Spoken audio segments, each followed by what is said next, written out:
साथियों, यदि आप भी उन लोगों में से एक हैं जिनके पास में अपनी पहली संतान तो है, लेकिन वो दूसरी संतान चाहते हैं और दूसरी संतान के लिए प्रयासरत हैं, लेकिन दूसरी संतान हो नहीं रही है।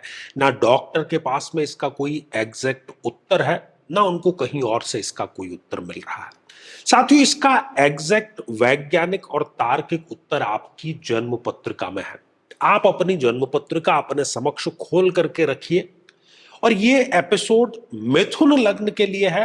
आपका जो भी लग्न है, चाहे आप स्त्री हैं या पुरुष हैं, यहां आई बटन में हमने आपको उसका लिंक प्रोवाइड करा दिया है। जाकर के देखें, समझें और जानें कि आखिर दूसरी संतान आपके कब होगी।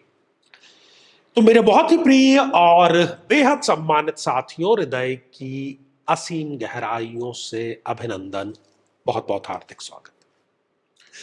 तो साथियों, ये रही एक मिथुन लग्न की जन्म पत्रिका। 3 नंबर से ही जन्म पत्रिका का प्रारंभ हो रहा है। लग्न में 3 नंबर का अंक लिखा है, तो हम इसको ज्योतिष शास्त्र में कहते हैं कि ये मिथुन लग्न की जन्म पत्रिका है। साथियों, जब भी हमें दूसरी संतान कब होगी, कैसी होगी, उस संबंधी कोई भी निर्णय करना होता है, तो हमें इस सप्तम भाव पर दृष्टिपात करना है, सप्तमेश की स्थिति पर दृष्टिपात करना है। क्योंकि जातक या जातिका की कुंडली में जो सप्तम भाव है और जो सप्तमेश है, वो ही यह निर्धारित करता है कि इनको दूसरी संतान कब होगी। साथियों, इस मिथुन लग्न की जन्म पत्रिका में गुरुदेव, जो कि एक अति योग कारक ग्रह हैं, संतान के नैसर्गिक कारक भी हैं, जब भी उनकी महादशा आएगी, इनको द्वितीय संतान की प्राप्ति होती है। इस जातक या जातिका को जब भी गुरुदेव की अंतरदशा आएगी, इनको द्वितीय संतान की प्राप्ति अवश्य होगी। जब भी गोचर के गुरुदेव का भ्रमण सप्तम भाव में होगा, इनको द्वितीय संतान की प्राप्ति अवश्य होगी। लेकिन साथियों, गुरुदेव यदि इस जन्म पत्रिका में कहीं पीड़ित अवस्था में है, मान लीजिए कि वो इस रोग के भाव में आ गए या फिर इस मृत्यु के भाव में विराजमान है लग्न कुंडली में, या फिर इस द्वादश भाव में विराजमान है, ठीक है। अब इन तीनों परिस्थितियों में से किसी भी परिस्थिति में यदि गुरुदेव है, तो हम उसको कहते हैं कि उनको केंद्राधिपत्य दोष लग गया, क्योंकि वो दो दो केंद्रों के अधिपति हैं, सप्तमेश है और दशम भाव के भी लॉर्ड है।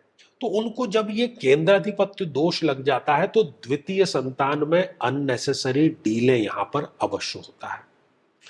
साथियों, यदि जन्म पत्रिका में कहीं पर भी गुरुदेव राहु, केतु या शनि, इन जैसे किसी प्रबल पाप ग्रह के साथ में विराजमान है, या फिर वो कुंडली में स्वयं ही 0 डिग्री के या 28, 29 जैसी अंतिम डिग्रियों के विराजमान है। 0 डिग्री मतलब एक नवजात शिशु जितना बल है उस ग्रह में, 28, 29 डिग्री मतलब वयोवृद्ध व्यक्ति जितना बल है।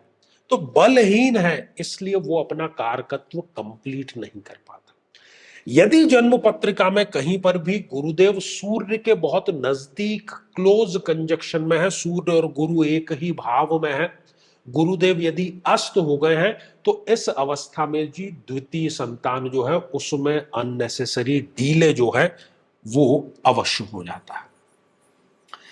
साथियों, इसके अतिरिक्त सप्तम भाव में यदि कोई ग्रह विराजमान है, इस सप्तम भाव में यदि कोई ग्रह विराजमान है, तो उस ग्रह की महादशा में द्वितीय संतान होगी या उस ग्रह की अंतरदशा में द्वितीय संतान होगी। अब कई बार ऐसा होता है कि आचार्य जी, हमारे तो इस सप्तम भाव में कोई ग्रह है ही नहीं।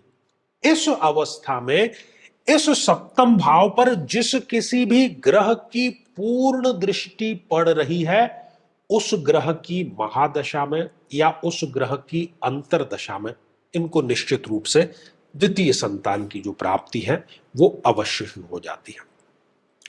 साथियों, यदि इस जन्म पत्रिका में चंद्रमा सप्तम भाव में विराजमान हो जाए, चूंकि चंद्रमा एक अति मारक ग्रह है और मारक ग्रह का कार्य होता है जिस भाव में जाना उसकी हानि करना, तो चंद्रमा इस भाव में न केवल इस जातक या जातिका को हार्मोनल संबंधी कोई समस्या, स्त्री जन्य कोई समस्या, बल्कि घनघोर मानसिक तनाव और द्वितीय संतान में डिले का भी वो कारण अवश्य बन जाता है। यदि इस सप्तम भाव में सूर्यदेव विराजमान हो जाए, और सूर्यदेव भी एक अति मारक ग्रह है, तो सूर्य न केवल द्वितीय संतान में यहां बैठ करके अननेसेसरी डीले करता है, बल्कि वो पेट या पाचन तंत्र से संबंधित बहुत बड़ी समस्या इनको स्पष्ट रूप से अवश्य दे देता है। साथ ही यदि इसी सप्तम भाव में मंगल देव विराजमान हो जाए, और मंगल देव भी एक अति मारक ग्रह है इस जन्म पत्रिका में, तो वो यहां पर रक्त संबंधी कोई ना कोई स्नायु मंडल, जिसको हम स्नायु तंत्र कहते हैं, नर्वस सिस्टम कहते हैं, मांसपेशियां कहते हैं, उससे संबंधित किसी न किसी प्रकार की गंभीर समस्या अवश्य दे देता है। साथियों, इन सभी कारणों में मैं समझता हूं कि आपने कुंडली देख करके ही ये एपिसोड जो है देखा होगा, सामने रख करके आपको बात समझ में आ गई है। जिस किसी भी ग्रह की आपको महादशा चल रही है, उस महादशा मंत्र साधना की दीक्षा प्राप्त करके और उसके अभिमंत्रित जल का सेवन करके नियमित रूप से यदि आप कुछ समय ही करते हैं, तो आपको द्वितीय संतान की प्राप्ति अवश्य होगी। साथियों, यदि आप भी चाहते हैं कि आपकी कुंडली का सूक्ष्म और वैज्ञानिक विश्लेषण हो, तो आगामी समय में मैं स्वयं इन शहरों में उपस्थित रहूंगा। आप समय लेकर के मिल सकते हैं, या फिर टेलीफोनिक या वीडियो कॉल के माध्यम से भी आप जुड़ सकते हैं। और यदि आप चाहते हैं कि आपके किसी एक प्रश्न का निःशुल्क मार्गदर्शन किया जाए, जो कि हमारे इसी चैनल पर प्रति शनिवार दोपहर 3 बजे हम खास लाइव कार्यक्रम लेकर के आते हैं, लेकिन उसमें शामिल होने के लिए आप हमारे इस वीडियो को हाइप कीजिए और उसका जो स्क्रीनशॉट है वो दिए गए व्हाट्सएप नंबर पर भेज दीजिए। तो साथियों, आज के लिए केवल इतना ही, और इसी मंगल कामना के साथ में कि आप सभी स्वस्थ, समृद्ध और शांतिपूर्वक जीवन व्यतीत करें। नमस्कार। साथियों, कई वर्षों के जन्म पत्र का अध्ययन और लाखों कुंडलियों के अध्ययन के बाद हम ये कह सकते हैं कि यदि किसी की जन्म पत्रिका में शनि पीड़ित है, तो उसको इस ग्रह की महादशा में इन 9 लक्षणों का, इन 9 कष्टों का, पीड़ाओं का अवश्य सामना करना पड़ता है। व्यक्ति कर्मचारियों, खासतौर पर 4th क्लास के एम्प्लॉइज से सदैव परेशान ही रहता है। अपने ही परिवार का विरोध हर बार उसको सहन करना पड़ता है। शरीर के जोड़ों में गठिया का रोग बहुत युवा अवस्था में ही घर कर जाता है। पूरी की पूरी ये दशा इनके लिए मृत्यु तुल्य कष्ट लेकर के आती है, और हर एक कार्य में इनके देरी अवश्य होती है। झूठे इल्जामों का इनको सामना करना पड़ता है। बदनामी के कारण इनका कई बार घर से निकलना दूभर हो जाता है, और किसी केस में तो जेल योग तक का इनके समीकरण जरूर बनता है। व्यक्ति कई बार आलस्य के चलते आवश्यक कार्य को भी टालता चला जाता है।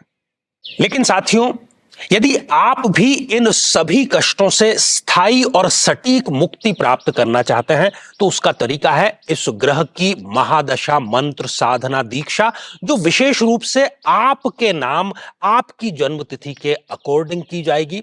और गुरु दीक्षा के माध्यम से अभिमंत्रित माला भी आपको प्रदान की जाएगी, ताकि न केवल ये सारे कष्ट दूर हों, बल्कि ये पूरी की पूरी महादशा आपके लिए शांतिदायक और सुख समृद्धिदायक साबित हो।